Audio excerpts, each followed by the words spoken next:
जोस अल्वारेंगा का नाम आपने सुना ही होगा। ये वही आदमी है जो समंदर में 438 दिन तक खोया था। तो क्या है अल्वारेंगा की कहानी और कैसे वो 438 दिन तक समंदर में बच पाया, जानेंगे आज की इस वीडियो में। तो ये बात है 2012 की। जोस अल्वारेंगा और इज़ेक्वेल कॉर्डोबा फिशरमैन थे। ये मेक्सिको के कोस्टा एज़ेक्वेल विलेज में रहते थे। 9 नवंबर 2012 को वो दोनों एक छोटी सी बोट लेकर फिशिंग के लिए जाते हैं। वो कोई बड़े मछुआरे नहीं थे, उनके पास कोई बड़ी बोट नहीं थी।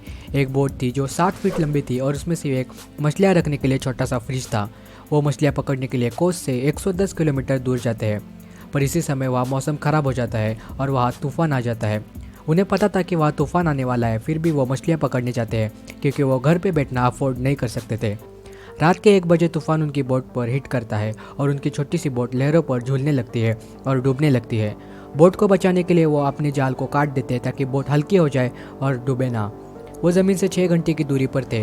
वो अपनी मोटर चालू कर देते हैं और ज़मीन की तरफ वापस आने लगते हैं। सुबह के 7 बजे वो ज़मीन से सिर्फ 25 किलोमीटर की दूरी पर थे, पर उनकी बोट की मोटर ख़राब हो जाती है।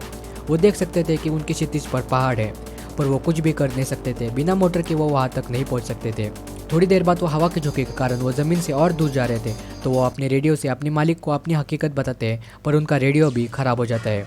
हवा उनको और दूर ले जा रही थी, पर वो कुछ भी नहीं कर सकते थे क्योंकि उनके पास कोई चप्पू या फिर कोई इक्विपमेंट नहीं था जिसकी मदद से वो बोट को कंट्रोल कर सके। हवा उनको 5 दिनों में 450 किलोमीटर दूर ले गई थी। अब वो पैसिफिक ओशन में पहुंच गए थे। पैसिफिक ओशन दुनिया का सबसे बड़ा और सबसे गहरा समंदर है। अगर इस समंदर में कोई खो जाता है तो उसका बच पाना मुश्किल है। यहाँ कोई आइलैंड्स भी नहीं है। अल्वारेंगा और कॉर्डोबा का बच पाना अब मुश्किल था। वो बहुत दूर आ गए थे। इनकी बोट इतनी छोटी थी कि अगर कोई प्लेन उन्हें ढूंढने आता तो भी वो नहीं दिखते। उनके पास कोई फ्लेयर गन भी नहीं थी।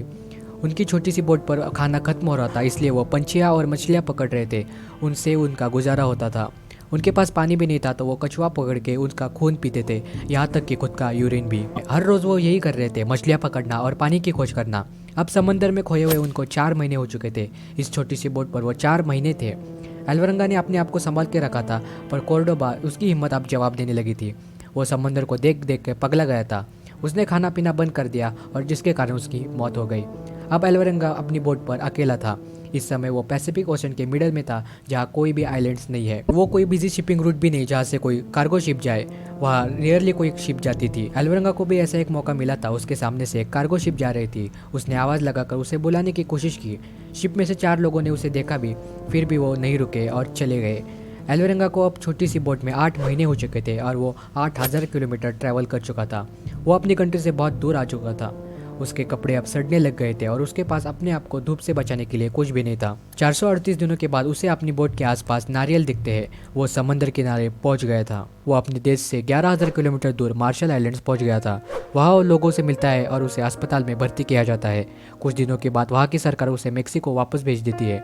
17 नवंबर 2012 को वो घर से निकला था और 30 जनवरी 2014 को वो अपने घर वापस आता है। इसलिए अल्वारेंगा को एक गिनीज वर्ल्ड रिकॉर्ड भी मिला है सबसे ज़्यादा दिन समंदर में अकेले रहने का। दूसरा जो आदमी था कॉर्डोबा, उसके परिवार वाले आरोप लगाते हैं कि अल्वारेंगा ने कॉर्डोबा को खाकर ही जिंदा बच पाया। तो ये कितना सच है हमें नहीं पता। तो ये थी ऐसे इंसान की कहानी जो 1 साल से भी ज़्यादा तक समंदर में अकेले फंसा रहा। तो आशा करते हैं आपको ये वीडियो पसंद आया होगा। वीडियो पसंद आया तो चैनल को सब्सक्राइब जरूर कीजिए। मिलते हैं अगले वीडियो में किसी नए टॉपिक के साथ।